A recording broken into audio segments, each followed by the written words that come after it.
የተከበራችሁ ውድ ቤተሰቦቼ እንደምን ከርማችኋል? ብዙዎቻችሁ በተደጋጋሚ የስለላ መጽሐፎችን ስተርክላችሁ ደስ እንደሚላችሁ ገልጻችሁልኛል። ለሰጣችሁኝ ክብር ከልብ አመሰግናለሁ። ክብረት ይስጥልኝ።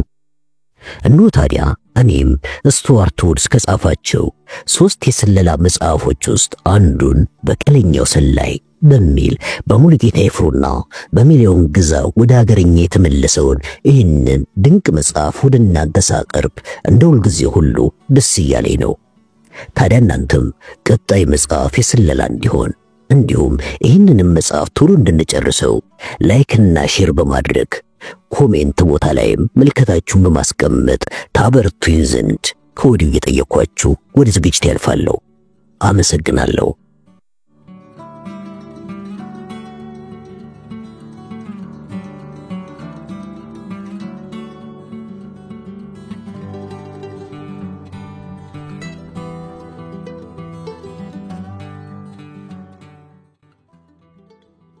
ሂልደር አናቱ መሃል ላይ ቀዝቅዞበት ወዲያውኑ ትከሻዎቹ ላይ ከባድ ህመም እየተሰማው ነቃ። ፊቱ ሊፈነዳ የደረሰ መሰለ። ያለበትን ሁኔታ ለመረዳት ህሊናው እስከሚመለስለት ጥቂት ሴኮንዶች ፈጀበት። በአውሮፕላን መቀመጫ ቀበቶች መልክ የተሰራው የወንበር ቀበቶ ትከሻዎቹን ጠፍሮ ይዞ ወደ ታች ገልብጦ አንጠልጥሎታል። ማሰሪያው ትከሻዎቹን ሰርሶ እየገባ ነው። ከርቀት በግፊት ኃይል እየተንሿሿ የሚገባ የውሃ ድምፅ ይሰማዋል። ይህን ጊዜ ነበር ትንሿ ሰርጓጅ በውሃ እየተጠለቀለቀች መሆኗንና የውሃው ጠለልም የተዘቀዘቀ አናቱ ጫፍ መድረሱ የታወቀው። ከቀበቶ ካልተላቀቀ ውሃው ባፍና ባፍንጫው እንደሚገባ ስለታሰበው በድንጋጤ የአደጋ ጊዜ ቀበቶ ማስለቀቂያውን ሳበው። ቀበቶ ተፈታና ከውሃው ስር ወርዶ ደፈቀው። እየተፋና በትንታ እየተሰቃየ ተነስቶ በመቆም የሰርጓጇን አሳሳቢ ሁኔታ ለመመርመር ሞከረ። ውሃ ቢሸፍናቸውም የላይኛው የክፍሉ መብራትና የመቆጣጠሮቹ መብራቶች እንደነበሩ ናቸው። በተዘበራረቀው የአይነት አራቷ ክፍል ውስጥ ውጥንቅጡ የወጣ ብርሃን ይፈነጥቃሉ። ሂልደር ዙሪያውን ተመለከተ። ቫለሪ ሶኮሎቭ በፊቷ ተደፍታ ካለበት ጥቂት ጫማ ርቀት ላይ ትንሳፈፋለች። ይዞ አነሳት። ምናልባትም ነፍሷ ይኖር ይሆናል። ከዚያ ግን እየጮኸ ለቀቃትና ተዝለፈለፈ። የብሎም መፍቻ እጀታው ከቀኝ አይኗ ውስጥ ተመስቧል። ሌላኛው አይኗ ፈጦ ቀርቶ መንገጭሏ ተንጠልጥሏል። ሂልደር እንድትለቀው ብሎ አንድ ነገር አንስቶ መሰንዘሩን ያስታውሳል። ተሳክቶለታል። እይታው ከፈጠረበት ሁኔታ ራሱን አረጋግቶ ስለ ራሱ ሁኔታ ማሰብ ለመጀመር ጥቂት ጊዜ ፈጀበት። ትንሿ ሰርጓጅ ከዋናው ቀጥታ መስመር በ10 ዲግሪ ያህል ዘመም ብላ በአናቷ ተገልብጣ ባህር ወለል ላይ ተኝታለች። ውሃውም እየገባ ያለው ከዋናው በር በኩል ሲሆን በሩ አሁን የሚገኘው ከስር በመሆኑ ከሰርጓጇ ውስጥ መውጣት አይቻልም። በመጀመሪያው የአይነት 4 ሞዴል ላይ ሌላ በር ነበረ። በዚህኛው በመጠን አንሳ በተሰራችው ላይ ግን ይሄ ማውጫ የለም። ማውጣት የሚቻለው በዋናው በር በኩል ብቻ ነው። ሂልደር ተረጋግቶ ስለ ሁኔታው ለማሰብ ሞከረ።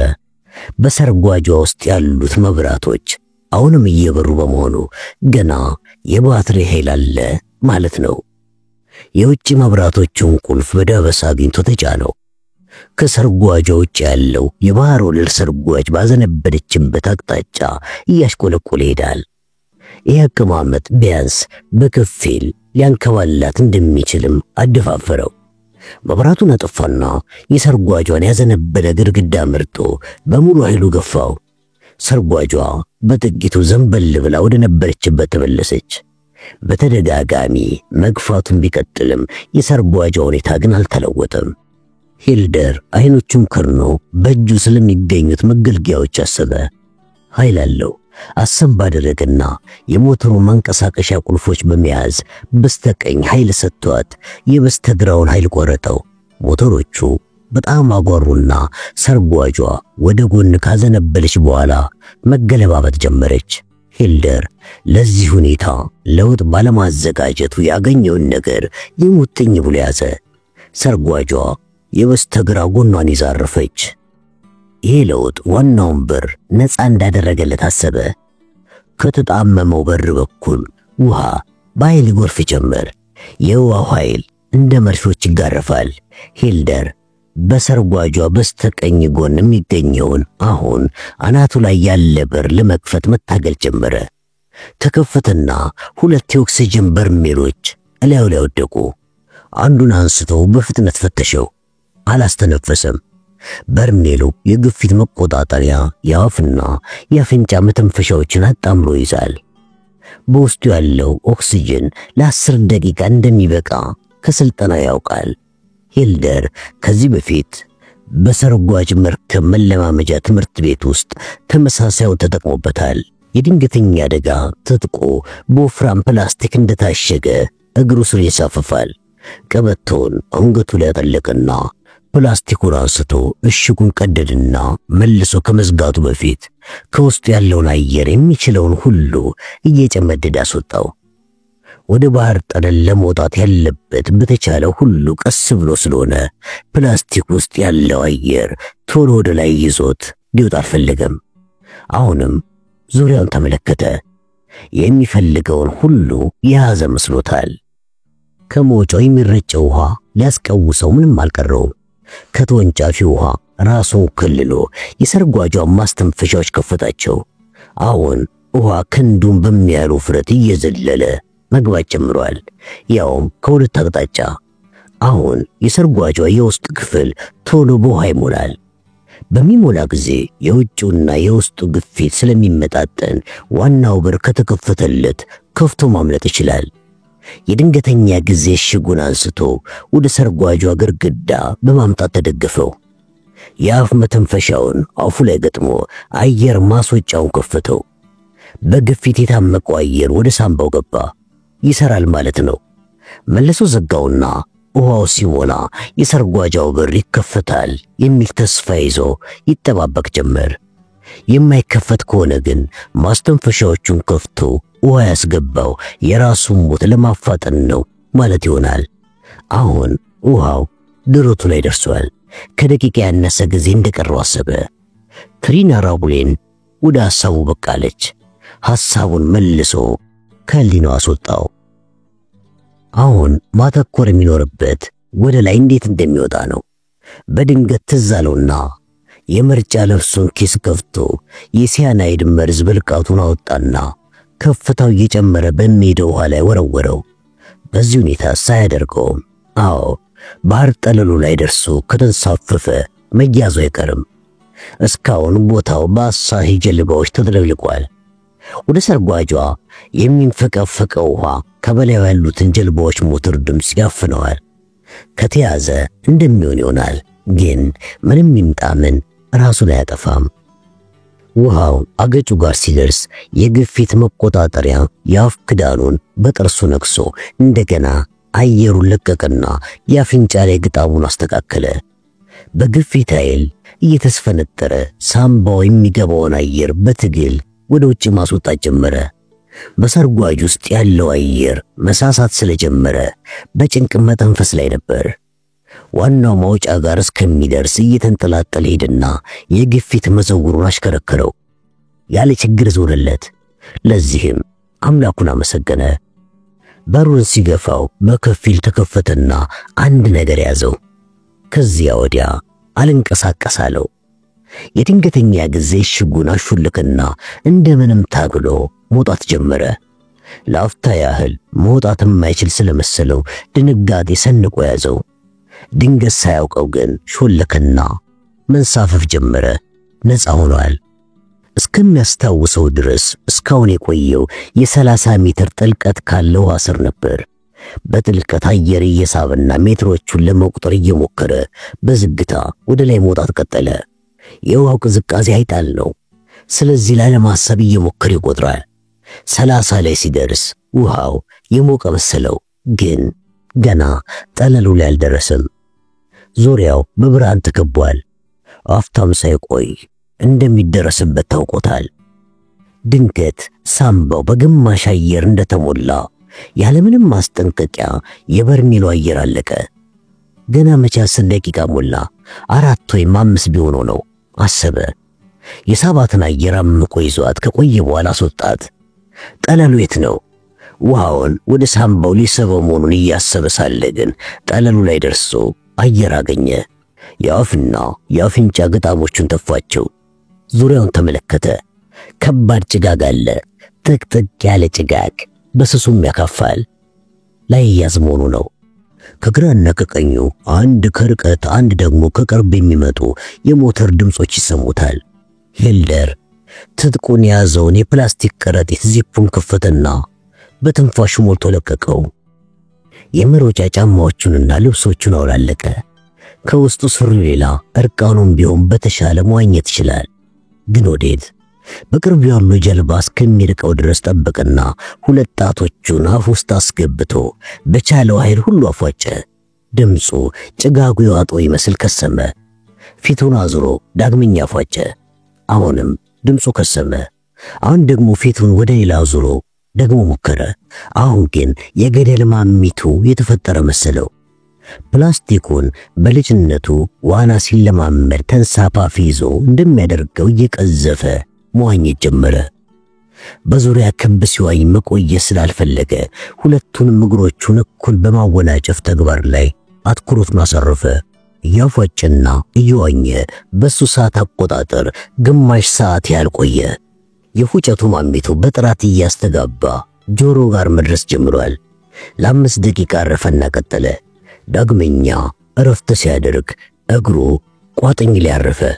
ሳሩ ላይ የደሃ ወጥቶ ጭጋጉ ሊያፈጠጠ ከበላዩ አንድ ትንሽ ነጭ ቤት ታየው። ቆሞ ለማረፍ ስለፈራ በውሃው ዳርቻ እየተንገዳገደ መጠለያ ፍለጋ ይባዝን ጀመር። ከጥቂት ጊዜ በኋላ አነስተኛ ጀልባ እየተንሳፈፈች ወደ እሱ ስትመጣ ተመለከተ። በሩ አልተቆለፈም። ወደ ውስጥ ሲገባ የ5 ሜትር ርዝማኔ ያለው የስፖርት የሞተር ጀልባ ከቤቱ ጋር ታስሮ አገኘ። ጀልባው ውስጥ ገብቶ በቆዳ ሶፋው ላይ ተዘረጋ። ከጀልባዋ የፊት ለፊት መስታወት ስር 2 እርጥብ ፎጣዎችን አግኝቶ ገላውን አደራረቀና ከዚያም ተጠቀለለባቸው። ሕይወቱ አለች። ለጊዜውም ቢሆን ካደጋ ርቋል። በዚህ ጭጋግ ጀልባውን የሚጠቀምበት አይኖርም። ሞቀው። እንቅልፉ እየመጣ ነው። ሰውነቱ የወንበሩ መደገፊያ እንደነካ እንቅልፍ ይዞት ጭልጥ አለ።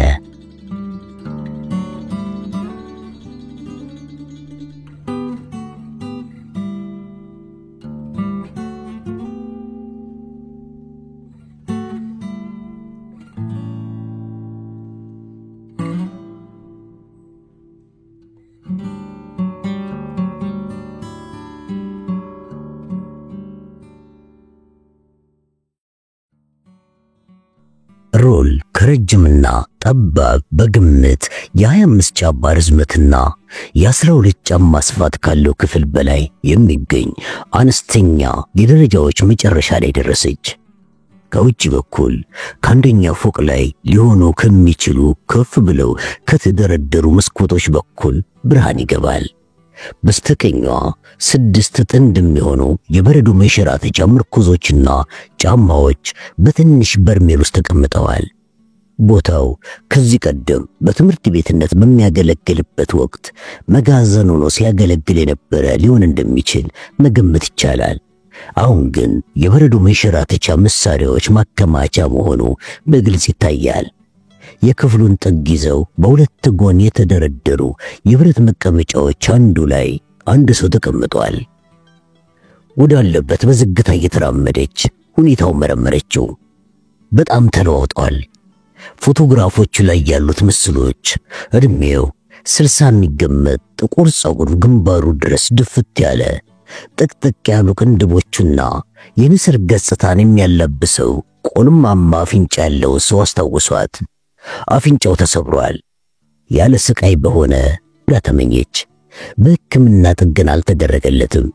አሁን ተደፍጥጦ ሰፍቶ ተጨማትሯል። የሜጀር ጀነራል ጆርጅ ኢብራሂሞቪች ማላኮቭ ወላጅ እናት ብትሆን እንኳን መንገድ ላይ ብታየው አልፋው ትሄዳለች። ፊት ለፊቱ ካለው በርጩማ ላይ ተቀመጠች። ደህና ዋልክ ጀነራል ማላኮቭ አለችው። እባክሽን በዚህ ስም አትጥሪኝ አላት። አሁን ሌላ ሰው ነኝ። ጀነራል መሆኔም ቀርቷል። ድምፁ ቃና ላይ ጸጸት አይነበብም። እሺ እንዳልክ ይሁን አለችው። ኪርክላንድ እባላለሁ። የመጣሁት ሶቪየት ህብረት ውስጥ ስለምናውቀው አንድ ሰው ልጠይቅ ነው። የክርስትና ስም አለሽ ሚሲስ ኪርክላንድ? አለ በለሰለሰ አንደበት። በእሱ ልጠራሽ እችላለሁ። ወንድ በግብዣ ላይ ሴትን የሚያናግርበት አይነት ጥያቄ ስለመሰላት ትንሽ ግር ካላት በኋላ ወዲያውኑ ግን ሴቶች አጠገብ ሳይደርስ የተወሰነ ጊዜ መቆየቱ ትዝ አላት። እግሮቿን አጣምራ እጆቿ ላይ ተደግፈችና ወደፊት ተጋለች። ብሩኬ ብለህ ብትጠራኝ ደስ ይለኛል አለችው። የድሮ የትምህርት ቤት መኝታ ክፍል ጓደኛዋን ስም በዚህ ቦታ ላይ ብትጠቀምበት ቅር እንደማይላት እያሰበች ጥሩ ስም ነው ብሩኬ። ልክ እንደ ባለቤቷ ጥርት ያለ ቅላጼ ያለው እንከን የለሽነቱ አስገርሟታል። እንደ ማንኛውም እንግሊዘኛ ተናጋሪ ሩሲያውያን ሁሉ የፊደልን አጥብቆ መናገሩ ወደ መካከለኛው ምዕራብ አሜሪካ ምናልባትም የኢሊኖይስ ወይም የኦኪዮ ተወላጅ ያስመስለዋል። ቃላት አወራወሩ ግን ከአሜሪካውያን ይለያል፣ ወደ አውሮፓውያኑ ያደላል። ታዲያ ብሪኬ ሰላም ልጠይቅኝ የመጣሽው? ስለ ቪክቶር ማችሮቭ። ቅንድቦቹ ወደ ላይ ተለጠጡ። ቪክቶር ሰርጌቪችን ለማጓጉተሻላ። ትከሻዋን ሰበቀች። በትንሹ ማችሮቭን ለመጀመሪያ ጊዜ ያገኘበትን ጊዜ ታስታውሰዋለህ? ፈገግ አለና እንዴታ ልክ ትላንትና እንዳገኘሁት ያህል በ1959 በዩሪ አንድሮፖቭ ቢሮ ውስጥ ነበረ። በጊዜው የማዕከላዊ ኮሚቴው ጸሐፊ ነበረ። ስሙ ማጅሮፍ አልነበረም፣ አንድሮፖቭ ቪክቶር ሰርጌቪች። አዎ በሐሳቡ ተውጦ ዝም አለ። ወላጆቹን አውቃቸዋለሁ። ስለ ኋላ ታሪኩ እንድነግርሽ ትፈልጊያለሽ? በጣም የሚገርም ነው።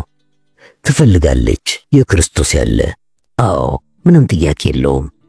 እባክህ ንገረኝ አለችው። እሺ ወደ አብዮቱ መመለስ ይኖርብናል። ሰርጌይ ኢቫኖቪች ማጅሮፍ የተወለደው ገናና ስም ካለው ወይም ከከበርቴ የሌኒንግራንድ ነጋዴ ቤተሰብ ነበረ።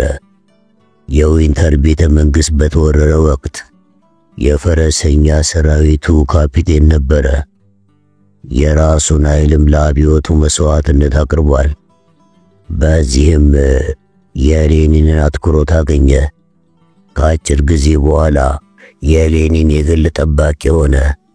ጥሩ የትምህርት ደረጃ ያለው ማራኪ ሰው በመሆኑም ሌኒን በሱና በዙሪያው የከበቡት ጭሰኞች የሰማይና የምድር ልዩነት የሳበው ይመስላል። ሌኒን የሚወደውን ዘረ ጻር ብሎ ይጠራ ነበር። ማላኮቭ ከሸሚዝ ኪሱ ትንንሽ ሲጋሮችን የያዘ ፓኬት አውጥቶ አንዱን እስከሚለኩስ ሮል በትዕግስት ጠበቀችው። ታሪኩ ስለ ሳባት ለማዳመጥ ጓጉታለች። ታላቁ ሌኒን የመጀመሪያ የአንጎል ሕመም እስከገጠመው እስከ 1922 ጸደይ ድረስ አብሮት ቆየ። ከዚያ በኋላ ሌኒን ለሱ ያለው ፍላጎት እየቀነሰ መጣ። እናም የመጀመሪያ የደህንነት ፖሊስ የሆነው ዘርዜንስኪ ቀረበው። ግን ደግሞ አንቺ ስለ ክሬምሊን ጠንቅቀሽ የምታውቂ በመሆንሽ ይሄ አይጠፋሽም አይደል እንዴ?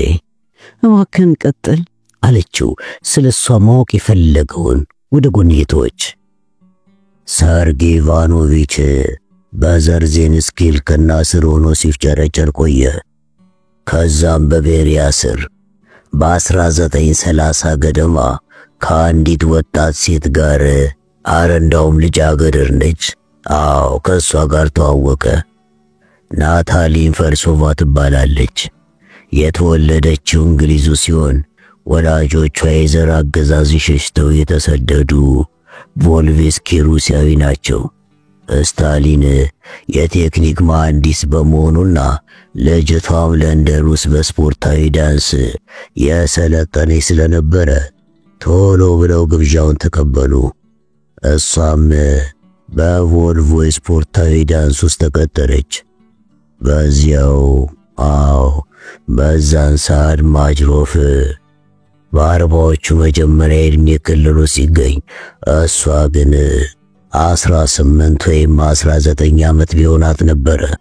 ሆኖም ግን ጥሩ ጥንድ ወጣቸው። ከዛም ተጋቡ። እሷ በ1936 ወይም በ1937 ገደማ እስከ ጸነሰችበት ጊዜ ድረስ ቮልቮ ውስጥ በዋና ዳኝነት ስትሰራ ቆየች። ከዚህ በኋላ ግን ነገሮች በሰርጌይ ኢቫኖቪች ስር ላይ መግፋት ጀመሩ። የስታሊን ጥቃቶች ማላኮቭ በወንታ ራሱ መዘወዘላት። ያስቆጣውን ነገር ረስቼዋለሁ፣ ግን ምንም አያደርግልንም። በማንኛውም አይነት የሐሰት ውንጀላ የተነሳ በየቀኑ ሰዎች እየተገደሉ የነበሩበት ወቅት ነው። ዳሩ ግን ሰርጌይን በጥይት የመታው ስታሊን ራሱ ነው። እንደዛ የሚሉ የጭምጭምታ ወሬዎች ተደምጠዋል። እውነት ይሁን አይሁን እያልኩኝ ብዙ ጊዜ አስብ ነበረ። ታዲያ ናታሊያና ልጇ ምን ላይ ደረሱ? ገና ሕፃኑ አልተወለደም አሉ ማላኮቭ። ሰርጌይ ኢቫኖቪች ብዙ ነኛ ወዳጆች ነበሩት። ጥቂቶቹም እርዳታ ሊሰጧት ውሳኔ ነበራቸው። እንዴት እንደተደረገ ባላውቅም ብቻ ሌኒንግራድ መግባት ቻለች። አንድ ሰው የኪሮቭን ባለቤት ወጣት ዳንሰኞች እንድታሰለጥን ስራ አገኘላት። ልጁ ሲወለድ በራሷ ስም ፊርሶፍ ብላ ሰየመችው። በአባቷ ስምም ሮይ ብላ ትጠራው ነበረ። ማንነቱ መታወቅ ስለሌለበትም ዲቃላ እየተባለ ለማደግ ተገደደ። ንጽህናን በሚያረጋግጥ የኮሚኒስት ማህበረሰብ ውስጥ ይሄ ለአንድ ታዳጊ አስቸጋሪ ነገር ይሆናል። እንደዛ የሚሆን ይመስለኛል። ግን አባቱ ማን እንደሆነ ያውቃል ብዬ አስባለሁ። ይሄ በኮሚኒስት መዋቅር ውስጥ ወደፊት ከመራመድ አግዶት ይሆን እንዴ? ጠየቀችው። ይመስለኛል። ሞስኮ ዩኒቨርሲቲ ገብቶ በቋንቋዎችና በፓርቲ እንቅስቃሴ ከፍተኛ ብቃትን አዳበረ። እንዲያውም የኮሞስሞል ወይም የወጣት ኮሚኒስት ሊግ ሊቀመንበር ነበር። አንድሮፖቭን ያገኘውም እዛው ዩኒቨርሲቲ ውስጥ ነው። ለኮሞሶሎቭ ንግግር ሊያደርግ ወደ ዩኒቨርሲቲው በሄደ ጊዜ ነበረ ቪክቶር ሰርጌቪች ያስተዋወቃቸው። አንድሮፖቭ በወጣቱ ስለተማረከ የተወሰኑ ጥያቄዎችን ጠየቀ። ዩሪ ግን ሁሉ ነገርና ሁሉ ሰው ላይ ከፍተኛ ጥናትና ምርምር የሚያደርግ ሰው ነበረ። ወጣቱ ማጅሮፍ ገና ዩኒቨርሲቲ ውስጥ እያለ አንድሮፖቭ የትርፍ ጊዜ ሥራ ሰጠው። ምን አይነት? አንድሮፖቭን እንግሊዘኛ ማስተማር። መለሰ ማላኮቭ። የዩሪ አንድሮፖቭን አይነት ሰፊ ጭንቅላትና አስተሳሰብ አጋጥሞኝ አያውቅም። በጊዜው እንደነበሩ መሰል ፖለቲከኞች አልተማረም ነበርና በዚህ ረገድ በበታችነት ስሜት ችግር ይሰቃይ ነበር ብዬ አስባለሁ። ሁሉን ነገር ማንበብ፣ ስለ ሁሉ ነገር ማወቅ ይፈልጋል። የሚያነበው ነገር አብዛኛውም የተተረጎመ ሳይሆን በእንግሊዘኛ የተጻፈ ነበረ። በእርግጥ ማጅሮፍ ከእናቱ እንግሊዘኛን እየተማረ በማደጉ ቋንቋን አጣርቶ ከመናገሩ በላይ ለዩሪ ተስማሚ አስተማሪ ወጣው። በዚህ ወቅት የማቀው አንድሮፖቭ በሳምንት 3 ማለዳዎች ሌላ ስራውንና ጊዜውን ቋንቋውን ለማስተማር ሲል የሚሰዋ ነው። የአነጋገር ቃናው በጣም ግሩም ባይባልም የቋንቋውን ቃል ያልተዘጋጀ ወይ ያልተተረጎመ ጽሑፍን ነው። አዎ ከግል ጥንካሬዎች ሁሉ ትልቅ ቦታ ያለው ይመስለኛል። ለማጅሮፍ ዘወትርም ክብርና አድናቆት ነበረው። ማጅሮቭን በአንድሮፖቭ ቢሮ ውስጥ ያገኘው በ1959 ላይ ነበረ? መላኮቭ ራሱን ከፍ ዝቅ አደረገና በማዕከላዊ ኮሚቴ የበላይ መምሪያ። አዎ ቪክቶር ሰርጌቪች ልክ ከዩኒቨርሲቲ ሊመረቅ ሲል ይመስለኛል ለኬጂቢ ያለውን ፍቅር ይገልጽለታል። አንድሮፖቭ ለምሳ መጥቼ ይህን ወጣት እንድተዋወቀው ጠየቀኝ። በጣም ማረከኝ። የቋንቋዎች ችሎታው እሱን ለመመልመል በቂ ነበረ። ፈረንሳይኛ፣ ጀርመንኛና ስዊድንኛን አሳምሮ ይናገራል። ሌሎች የስካንዲኔቪያ ቋንቋዎችንም ይሞካክራል። ግን ብሩህ አእምሮ ያለው ከዕድሜው የፈጠነ መሆኑ በግልጽ ይታያል። ቁም ነገረኛ ወጣትም ነበረ። ወዲያውኑ ለራሴ አንድ ተልዕኮ ዋና ኃላፊ አድርጌ ሾምኩት። ከሀገር ውጭ ስለላ ፍጹም እንከን የማይዋጣለት ሰው ነበረ። እና የመለመልከው ይዛለት ነበር? መለኮቭ ፈገግ አለ። እሱ የመለመለኝ ይመስለኛል። እሱና ዩሪ የክፍሉ የበላይ በመሆን ተመረቁ። በሳምንት ጊዜ ውስጥም በኬጂቢ የውጭ ሀገራት ግልጋሎት ክፍል ትምህርት ቤት ውስጥ አስገባ ነው። በስልጠናው ጊዜ ትከታተለው ነበረ? አልተከታተልኩትም። ከዚያ በኋላ ወዲያውኑ ወደ ውጭ ሀገር ተላኩኝ። ነገር ግን ለረፍት በምመጣ ጊዜ ሁሉ ስለሱ ሂደት ሞስኮ ማዕከል አካባቢ የሚነገሩ የጭምጭምታ ወሬዎችን እሰማለሁ። ከምሰማው ምጹብ ዕውቀት ነበረው። አዎ ብዙውን ጊዜ የእጩውን የቋንቋ ችሎታዎች በማስተካከል ብቻ ብዙ ጊዜ ጠፋ ነበረ። የእሱ የቋንቋ ብቃት ግን የስልጠናውን ጊዜ በጣም አሳጠረለት። ከ2 ዓመት በኋላም ስቶክሆልም ላይ ተመደበ። እስከ 1978 ድረስ ማለትም የዋና መጀመሪያ ዳይሬክቶሬት ኃላፊ ተደርጎ እስከተሾመ ጊዜ ድረስ በቀጥታ ተገናኝተን አናውቅም። ከዛም አንድ ጊዜ ረጃጅም ውይይቶች እንዳደረግን ትዝ ይለኛል። ከዚያም ለተባበሩት መንግስታት ተልዕኮ መረጠኝ። በጊዜው አንድሮፖቭ የመጀመሪያው መምሪያ ኃላፊ አድርጎት ነበር። ታዲያ እንዴታ! ዩሪ ከቪክቶር ሰርጌቪች ጋር እንግሊዘኛ ያጠና በነበረበት ጊዜ ምንም እንኳን በወቅቱ አንድሮፖቭ ዕድሜው 40ዎች ውስጥ ቢገባም ቅሉ ግንኙነታቸው ግን የአባትና የልጅ ያህል ጠንክሮ፣ ምንም እንኳን ቪክቶር ሰርጌቪች በስኬት ጎዳና ላይ ናቸው ብሎ የሚያስባቸውን ሁሉ መርዳት ውጣ ውረድ ውስጥ የሚገባ ቢሆንም እሱ ግን ዘወትርም የማጅሮፍ ዋነኛ አጋር ነበረ። በተለይ ማንን ይረዳ ነበረ? በዋነኛነት ጎርባቾፍን። ጎርባቾፍ በእድሜው ማጅሮፍን በጥቂት ዓመታት ይበልጠዋል፣ ግን የአንድሮፖቭም ደጋፊ ነው። በተባበሩት መንግስታት ውስጥ በነበረበት ወቅትም ከግርማይኮ ጋር መልካም ግንኙነት ነበረው። ይሄ ቀላል ነገር አይደለም። በወቅቱ ሁለቱንም ትውልዶች በጥሩ አገልግሏል። ታዲያ እንዴታ! በትክክል የወጣቱ ትውልድ ነገሮችን የመቀየር ጽኑ ፍላጎትና የአረጌው ትውልድ ቅዝቃዜና ብርታትን የታደለ ነው። ከሁለቱም ጋር መግባባት ይችላል። በአሁኑ የአመራር ስርዓት ውስጥ ቢሆን በኬጂቢ ለመምራት ብቁ ያስመስለዋል። ማላኮቭ ትከሻውን ሽቅብ ወጠረው። ማን ያውቃል፣ ወደ ሊቀመንበርነቱ በተሸጋገረ ጊዜ በኬጂቢ የበላይ አመራርነት የአንድሮፖቭ ምክትል የሆነ መስሎኝ ነበር፣ ግን አልሆነም። ከግንኙነታቸው አንፃር በዓለም ከማይገርሙ ክስተቶች መሃል የተመደበ፣ ግን አልሆነም።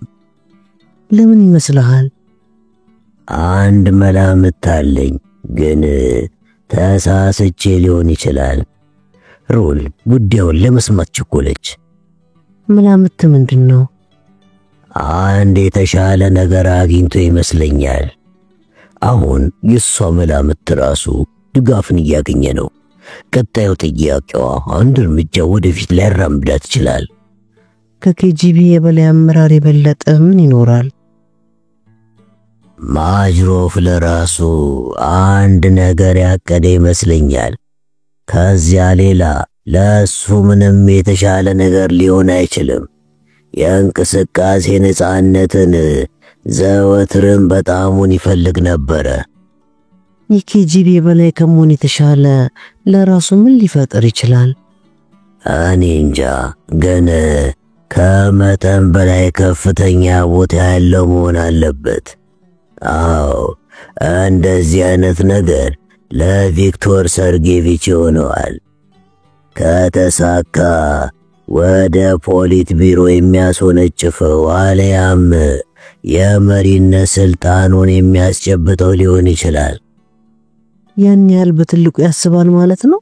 በጣም አደገኛ አስተሳሰብ ነው። ማጅሮፍ የሚሳካለት በአደገኛ ነገር ነው የኔ ውድ ብሪኪ። አዎ፣ ሁሉን ነገር በእጁ የሚያስገባ ወይንም ይሄን ሊያደርግ በመሞከር ራሱን የሚያጠፋ አይነት ሰው ነው። እንደሚወራው ከሆነም ችግሮችም አሉበት። ሩል ትንሽ ተወጣጠረች። እስኪ ስለ ወሬዎቹ ንገረኝ። ወደ ሞስኮ ቢመለስም ቪክቶር ሰርጌቪች የተወሰኑ ጉድለቶች እንዳሉበት ሰማው። ወሲባዊ ጉድለቶች። ግብረ ሰዶማዊ ነው ማለት ነው? በፍጹም። እንዳውም በተቃራኒው ሴት አይበቃውም። በአንድ ጊዜ 2 እና 3 ሴት ያወጣል። ይሄ ከማንም የተደበቀ አይደለም። ታዲያ ችግሩ ምኑ ላይ ነው? ማላኮቭ ትንሽ ተኮሳተረ። እኔ ግብረ ገባዊ ሕይወትን የማጠብቅ ሽማግሌ ስለሆንኩኝ ይመስለኛል። አዎ፣ እነዚህ ነገሮች ለንግግር እንኳን ይቀፉኛል። ሩል ወደፊት ተጋለች።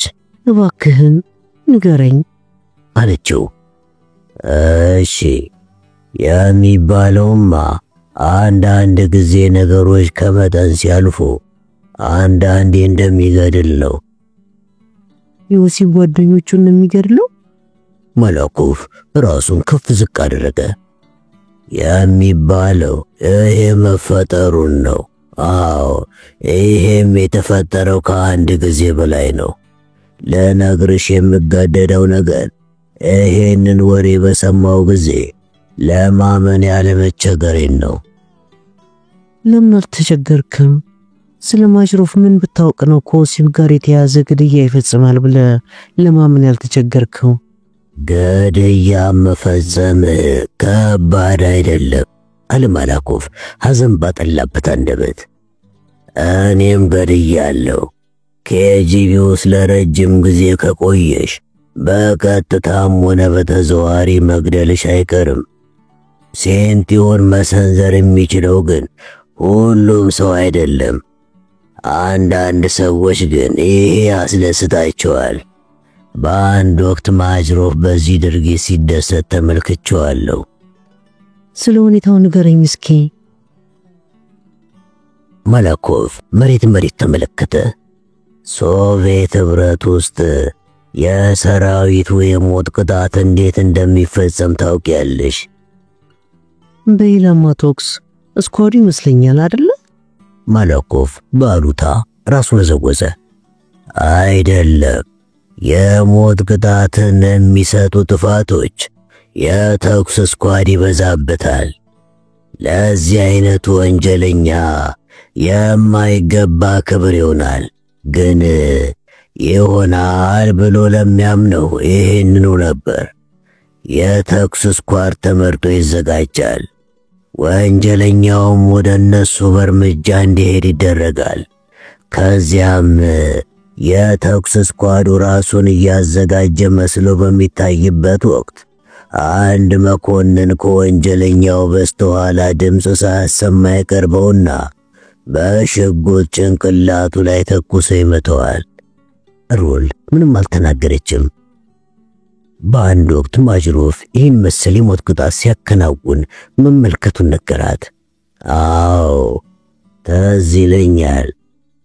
ማጅሮፍ ይህን መሰል የሞት ቅጣት ሲያከናውን ተመልክቻለሁ አለ ማላኮፍ አሁንም አይኖቹን ወሬው ላይ እንደተከለ። ወንጀለኛ ወደ ምዕራቡ ከርቶ ለመግባት ሲሞክር ተደረሰበት። ጥፋተኛነቱ የተረጋገጠ ነው። የተኩስ ስኳዱ ተዘጋጅቶ የተመረጠው መኮንን ሰለባውን ከበስተኋላው ለመቅረብ እየተዘጋጀ ሳለ ድንገት ማጅሮፍ መጣና ሽጉጡን ተቀበለው። በዝግታ እያደባ ከኋላው ሲጠጋው ፊቱ ላይ የነበረው ስሜት በደስታ የሰከረ ያስመስለው ነበረ። ለተወሰነ ጊዜ ጠበቀ። ሰለባው የተኩስ ስኳዱ ለምን እንደማይንቀሳቀስ በማሰብ ግር እስኪለው ጠበቀ። አሁንም ከጀርባው ምን እየተደረገ ያለ እንደሆነ ጠርጥሮ ዞር ለማለት እስኪጀምር ጠብቆ ራሱ ላይ በጎን በኩል ተኮሰበት። ከዛም የወደቀበት ትቶት ሄደ። ሰውየው አልሞተም። ሌላ መኮንን የመጨረሻ ቃታ ሳበ። ለማየት ይዘገንናል። አንድ ሰው የሌላ ሰውን ግድያ መደሰቻ ሲያደርግ ማየት እጅግ በጣም ዘግናኝ ነው። ሩል አሁንም ምንም አልተናገረችም። አንድ ነገር እነግርሻለሁ ብሩኬ ብሎ ማላኮቭ ወደፊት ዘመም ብሎ ቃላቶቹን እያስረገጠ መናገር ጀመረ። ከጂቢ ውስጥ ካሳለፍኳቸው ከ30 በላይ ዓመታት ውስጥ ካጋጠሙኝ ሁሉ የቪክቶር ሰርጌቪች ማጅሮቭን ያህል ጨካኝና ምሕረት የለሽ ግለሰብ ተመልክቼ አላውቅም። አጠገቡ መሆን ያስፈራኛል። ከኋላ ያለው በር ተከፈተ። ዞሩ ስትል ኢድራውልስ በሩ ላይ ቆሞ ተመለከተችው። መሄድ አለብሽ አለ። ሩል መጠየቅ ስላለባት ነገር በፍጥነት አሰበች። እዚህ ደንዛ ተቀምጣ የያዛውንት ጀነራል ወሬውን እንደፈለገ እንዲቆጣጠረው ፈቅዳለት ቆይታለች። ድንቅ የሚቃለ መጠይቅ ባለሙያ ተነስታ ቆመች። እየመጣው ነው ኤድ። ወደ ማላኮቭ ፊቷን አዞረች። ቪክቶር ማጅሮቭ የፖሊት ቢሮውን ድጋፍ ካገኘ አውሮፓ ውስጥ የእግረኛ ሰራዊት ውጊያ ለማስነሳት የሶቪየት ጦርን መቀስቀስ ይችላል እንዴ? ማላኮቭም ተነስቶ ቆመ። ያዳመጥሽኝ አልነበረም ማለት ነው ብሪኬ አለ ራሱን ግራና ቀኝ እያማታ። ቪክቶር ሰርጌቪች ማጅሮቭ የስልጣን ጊዜውን የሚያራዝምለትን ማንኛውንም ድርጊት የመፈጸም ችሎታ አለው። በሱና እሱ በሚፈልገው ነገር መሃል የሚቆም ማንኛውም ሰው ወይም ቡድን ደህንነቱ አደጋ ላይ ነው። ይሄ ሶቪየት ህብረትንም ይጨምራል። አመሰግናለሁ ብላ ለሜድ ፊቷን አዞረች። በሩኬ አለ ማላኮቭ የደረጃዎቹን መጀመሪያ ላይ ስትደርስ። ሮል ፊቷን መለሰች። ማላኮቭ ፈገግ አለ። ቪክቶር ሰርጌቪች እያደረገ ያለው ምንም ይሁን ምን እንደማትወጁ ቃል ልገባልሽ ይችላለሁ። ከኢድራውልስ ጋር የትምህርት ቤት ህንጻውን ወጥታ ስትሄድ ከተዘጉት በሮች በስተጀርባ ሲስቅ ይሰማታል። የክርስቶስ ያለ አለች።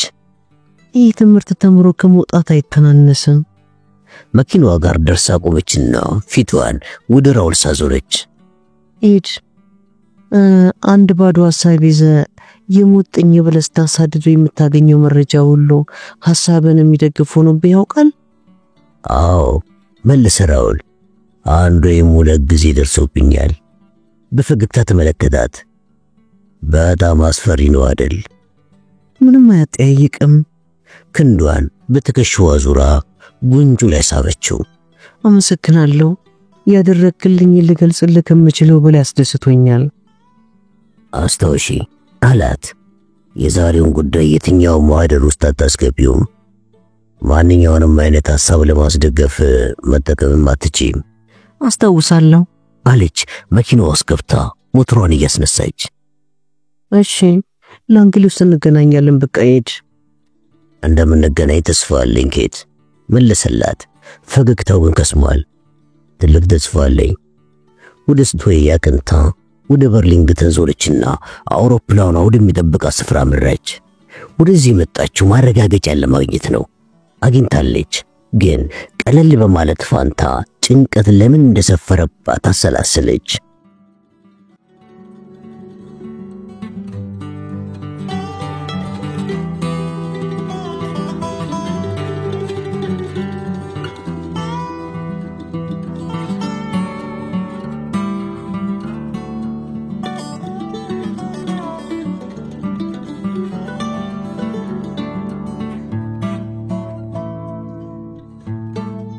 ሮል ናሽናል አየር ማረፊያ እንደደረሰች ወደ አንድ የህዝብ ስልክ አመራች። የስልክ ቁጥር ማውጫውን ቢጫ ገጾች ከገለጠች በኋላ የምትፈልገውን ቁጥር መታች። እሁድ ምሽት 3 ሰዓት ቢያልፍም የ24 ሰዓት ኦፕሬተር እንደሚኖር ገምታለች። አልተሳሳተችም። ሴቲቱ ጠብቂ ብላት መስመሩን ወደ ሌላ ቦታ መራችው። ዳኒ ነኝ አለ አንድ ወንድ ድምፅ። ዳኒ በርጊስ ነህ? ራሱ ነኝ። ማን ልበል? እሺ ቢግልስን አስታወስከው? እንዴታ በጣም እንጂ። አንድ ስራ ማሰራት ፈልጌ አንተን እንዳገኝ ጠቁሞኝ ነው። ምን አይነት ስራ? ቤት ማጽዳት ፈልጌ ነው። 2 ቤቶች። አንድ ራስሽ ነው? አዎ። የምትደውይልኝ ከዚያ ነው? አይደለም፣ ቢልጊስ ችግር የማያመጣ ስልክ ተጠቀሚ ብሎኛል። መልካም፣ አድራሻሽ ስጪኝ። ሰጠችው። በምን ያህል ጊዜ ትደርሳለህ? በግማሽ ሰዓት ውስጥ። በ35 ደቂቃ። እሺ። ጽዳቱን ዛሬ ማታ ልታደርጊ ነው እንዴ? የሚመች ከሆነ እሺ። ግሩም። እሺ፣ ስራዎችን የምሰራው በምሽት ነው። የማናገርሽ ከመኪና ሆኜ ነው። አሁን የሚያስፈልገኝን ነገር ሁሉ ይዣለሁ። እሺ፣ 35 ደቂቃ ይሁን። መልካም። ስምሽ ማን ነው? ካትሪን ሮል። ጥሩ። ካቲ፣ እዛ ስደርስ ደውል አልደውልም፣ አንኳኳለሁ። ስታስገቢኝ ምንም አትናገሪ። ቁመቴ 6 ጫማ ከ1 ኢንች ነው። የቤዝቦል ባርኔጣ አደርጋለሁ። ትከሻዬ ሰፊ ነው። ማራኪ ነኝ። የከተማ ቤት ነው አይደለ? አቀማመጡስ እንዴት ነው? መግቢያ ሳሎንና መግቢያ ክፍሉ ደግሞ በዋናው ወለል ላይ ይገኛሉ። በታችኛው ወለል ውስጥ ኩሽናውና የጥራት ክፍሉን ታገኛለህ። በላይኛው ፎቅ ላይ ደግሞ 2 መኝታ ቤቶች አሉ። ከላይኛው ክፍል ጀምሬ ወደ ታች ወርዳለሁ። ንጹህ ሲሆን እንነጋገራለን። ስንት የስልክ መስመሮች አሉ? 1። ኤክስቴንሽንስ? 5። አይደለም 6። ስንት ቴሌቪዥኖች አሉ? 2። መኝታ ቤቱና ሳሎን ውስጥ። እኔ ከመምጣቴ በፊት 2ቱንም ክፈጃቸው። ክፍሎች ውስጥ ሬዲዮኖች ካሉ ሁሉንም ክፈጃቸው። ኩሽና ውስጥ አንድ አለ። መልካም። 35 ደቂቃ። ሮል ከመኪና ማቆሚያው ውስጥ መኪናዋን አስነስታ ወደ ቤቷ መራች። ከክፍል ክፍል እየተዟዟረች ቴሌቪዥንና ሬዲዮኖችን ከፈተች። በኋላም መግቢያው ኮሪደር ላይ ሆና መጠባበቅ ጀመረች። ልክ በሰዓቱ በሩ ተንኳኳ። ስትከፍተው አንድ ሰው ገባ። ጨብጣው ታዲያስ አለችው። ራሱን እንደገለጸላት አይነት ቁመና ያለው በተጨማሪም ደግሞ አጭር ግራጫ ፀጉርና 2 ሳምንት የሚሆነው ግራጫ ፂም አለው። የቤዝቦል ኮፍያው ላይ ቤስ የሚል ፊደል ይታይበታል። እሱ ወደ ላይኛው ፎቅ ሲሄድ እሷ ሳሎን ገብታ በቴሌቪዥን የድሮ ፊልም መመልከት ጀመረች። 40 ደቂቃ በኋላ ጣቱን አፉ ላይ ቀስሮ ወደ ሳሎኑ መጣ። ስልኩን አነሳና የሽቦውን ኤሌክትሮኒክስ ፍሰት መጠን ከለካ በኋላ መነጋገሪያውን ማዳመጫው ፈታው። ከዚያ ሁለቱንም ቦታቸው ላይ መለሳቸው። ወደ ተቀመጠችበት አምራና ጎንበስ ብሎ በሹክሹክታ ዋናው የስልክ ሳጥን የት ነው? አሮል ሆን ብላ ትከሻዋን ሰንበቀችና በአሉታ ምልክት አሳየችው። ራሱን ከፍ ዝቅ አድርጎ ከክፍሉ ወጣ። ከ10 ደቂቃ በኋላ ወደ ሳሎኑ ተመልሶ ቴሌቪዥኑን አጠፋው። ንጹህ ሆነሻል ብሎ እጁን ኪሱ ውስጥ ከተተና 2 ትንሽ የኤሌክትሮኒክስ መሳሪያዎችና አንድ ተለቅ ያለ አጭር አንቴና ያለው ጥቁር ሳጥን አውጥቶ የቡና ጠረጴዛው ላይ አስቀመጣቸው። በዋናው መኝታ ቤትና መግቢያ በሩ ላይ ባለው ስልክ ላይ 2 ድምጽ ማሰራጫዎች ተገጥሞብሻል። ሁለቱም ስልኩ በተዘጋ ጊዜ መሳብ የሚችሉ ናቸው። በግድግዳዎቹና በኤሌክትሪክ መሳሪያዎቹ እንዲሁም ደግሞ አምፖሎቹ ላይ ምንም ነገር የለም። ሮል 2ቱን መሳሪያዎች አንስታ መዳፏ ላይ አድርጋ አገላበጠቻቸው። ከዛም ሌላ ላለመኖሩ እርግጠኛ ነህ? የምትከፊ ለዚህ አይደል እንደ ሚሲስ ሮል? ይቅርታ፣ ጥራት ያለው ስራ አልተሰራም። 2 ብቻ ናቸው። ወይም በጣም ድንጉጥ ነው ወይም ስራውን ማጠናቀቅ ከመቻሉ በፊት ያቋረጠው ነገር አለ። መሳሪያው ምን አይነት ነው? ከተራ የጃፓን ኤሌክትሮኒክሶች ላይ የተወሰዱ አካላት ናቸው። በየትኛውም የራዲዮ መለዋወጫ መደብሮች የሚገኙ ናቸው። ከሌላ ሀገር መምጣታቸውን የሚያመለክት ምንም ነገር የለም። ጥሩ መሳሪያ ነው፣ ግን ተራ ነው።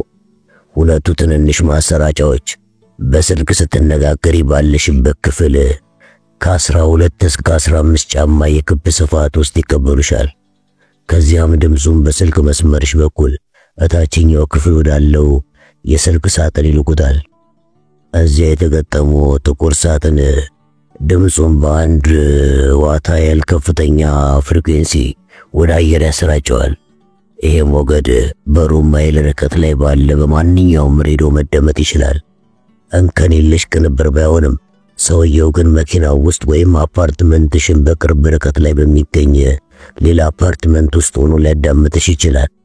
ግን በቤትሽ ያደረገውን ለማሳካት ሲል ሌላ አፓርትመንት መከራየት ከመጠን በላይ ወጪ ይሆንበታል ብዬ አስባለሁ። ምናልባትም ሲከታተልሽ ቆይቶ ሊሆን ይችላል። እንቅስቃሴዎችሽ ድግግሞሽ ያላቸው ናቸው። ቢሮ፣ የግሮሰሪ መደብር፣ በምሽት መውጣት፣ ይሄን አይነት ነበር አይደል? አዎ፣ እንደዛ አይነት ነገር ነው። ስለዚህ ትልቅ ወጪ ማውጣት አያሻውም። እስከ ቤትሽ ድረስ ተከታትሎሽ ስትገቢ ከመኪናው ሆኖ ቢያዳምጥሽ ይሻለዋል። መኪናሽ የት ናት? ከቤቴ ፊት ለፊት ጥቂት በሮችን አልፋ ቆማለች። BMW 300 አይ ሞዴል ነች ብለው ቁልፎቿን ሰጠችውና ወጣ። ከ5 ደቂቃ በኋላ ተመለሰ። ንጹህ ናት አለ። ነገሩ ብዙም የጎላ አይደለም።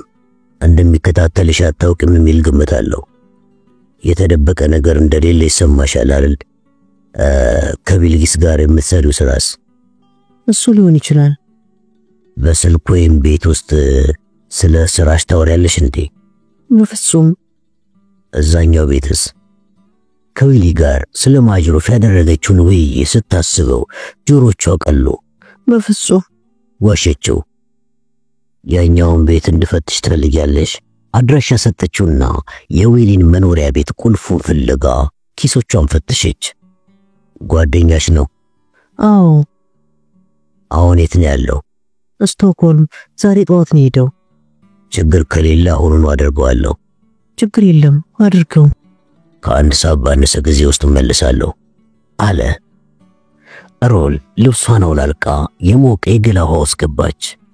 የጥፍሯን ቀለም አስለቅቃ የእግሮቿን ጸጉር ተላጨችና ጸጉሯን ታጥባ ምን ስትናገር ድምጿ ተቀርቶ ሊሆን እንደሚችል አሰበች። ባለፎጣ ጋውን ለብሳ ጸጉሯን በጨርቅ እንደተቀለለች በርጊስ ተመለሰ። ስለ አደጋ ጊዜ መሳሪያው ሳትነግሪኝ ረስተሽዋል አለ ዳኒ በርጊስ። ወይ አምላኬ ረስቼዋለሁ። ፖሊሶች መጡ እንዴ? በርጊስ ራሱን አዙዞ ፈገግ አለ። እንደ ድል ሆኖ ከራሴ ስራዎች መሃል አንዱ የራሴ ማስተር መክፈቻ ቁጥር አለኝ። አዎ የኔ ስራዎች ድርጅታቸው ውስጥ ብዙ መኖሪያ ቤቶች ላይ ተገጥመዋል። እዚህም አንድ ማስገጠም ትችያለሽ። ይሄ ለዝርፊያ የሚያመች ከተማ ነው። ልክ ነህ። ስለዚህ መነጋገር ይኖርብናል። እሺ እዚያስ ምን አገኘ? ልክ የዚህ ተመሳሳይ ቅንብር መኝታ ቤቱና ሳሎን ውስጥ። ይሄ ማለት ከሁለት በላይ የማጥመድ ሐሳብ አልነበረው። ሁለት ጊዜ ሊሰናከል አይችልም። ጥቁሩ ሳጥን ውስጥ ካሉት ሁለት ባትሪ ድንጋዮች መካከል አንዱ አፈንግጦ ወጥቷል። ሰውየው ዝርክርክ ነው። እንደምገምተው ረጅም ጊዜ አልሆነው። ስለዚህ ከናካቴው አገልግሎት አልሰጠም። ሰውዬሽም ተመልሶ ሊያስተካክለው ድል አላገኘም። ዳኒ ስለዚህ ሰው ማንነት የምታውቀው ነገር አለ? ማለቴ ምን አይነት ሰው እንደሆነ?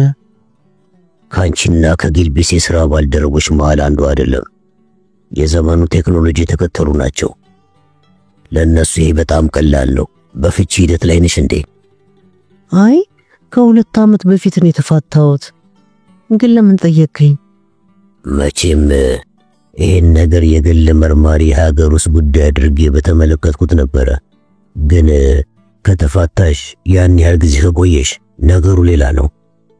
በገንዘብ ወይም በሌላ ጉዳይ ላይ እየተከራከርሽ ነው እንዴ? አይደለም፣ ያ በጊዜው በድርድር ተፈቷል። እሱ ልጁን አይፈልግም፣ እኔ ደግሞ ገንዘቡን አልፈለኩም። ይሄ ጠላትሽን በአንድ ያሳንሰዋል አይደል እንዴ? እውነት የውጭ ዜጋ መሆኑን የሚያመለክት ነገር አለ እንዴ? የተለየ ነገር የለም። ከሰራቸው ጥቂቶቹን ተመልክቻለሁ።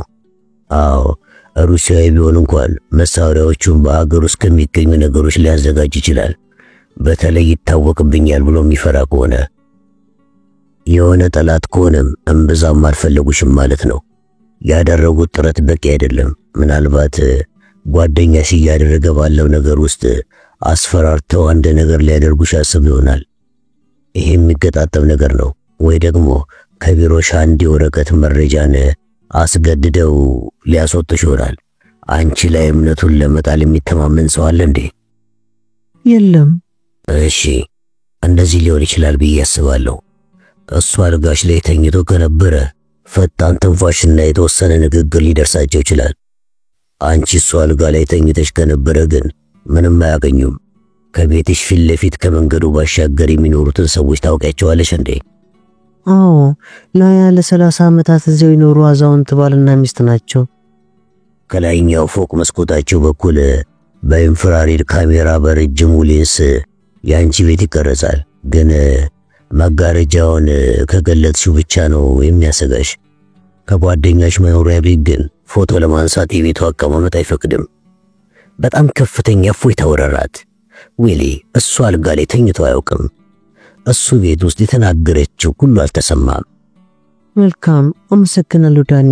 ምን ያህል ልክፈለ? 200 ይበቃል። ይኸውልሽ በ1800 ቤትሽ ላይ ያደጋ ጊዜ መመልከቻ መሳሪያ ልክተምልሽ። እመኚ ይሄ ዋጋ ርካሽ ነው። ከዚያ ሁሉንም አንድ ላይ አስብልሻለሁ። ይህን ካደረኩኝ ዳግመኛ ድምፅ ማሰራጫ ሊያጠምዱብሽ ይከብዳቸዋል። አሃ ታዲያ እዛኛው ቤት ላይ እንዴት አጠመዱት? ከሁለት በአንዱ መንገድ መለሰ በርጊስ በድፍረት። ወይ ቁጥሩን ያውቁታል፣ የዚህ ድሉ ደግሞ ጠባብ ነው። ወይም ደግሞ ጓደኛሽ አንድ ቀን መሳሪያውን ሳያስነሳ ረስቶት ድል ቀንቷቸዋል። ሁለተኛው ይመስለኛል። እንደዛ አይነት ሰው ነው። ይሁን እሺ ዳኒ መሳሪያውን ግጠምልኝ።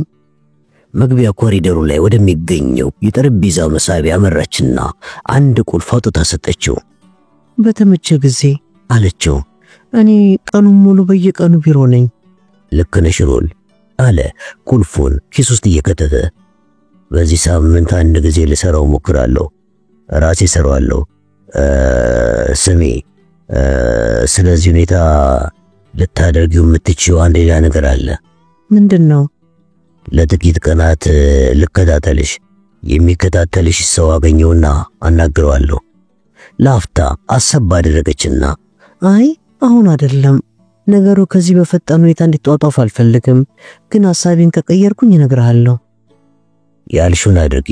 ከሱ ጋር ትንሽ ብጨዋወት ደግሞ ደስ ይለኝ ነበረ። አመሰግናለሁ ዳኒ ብላ ሸኘችውና በሩን ዘግታው ተደገፈች። ሰውየው አካባቢዋ ሲሆን የተሻለ ስሜት ይሰማታል። ግን እየተከታተለ ቤቷ ውስጥ ድምጽ ማሰራጫ የሚያጠምደው ማን ነው? ፀጉሯን በጨርቁ እያደረገች ወደ ላይኛው ክፍል አበራች።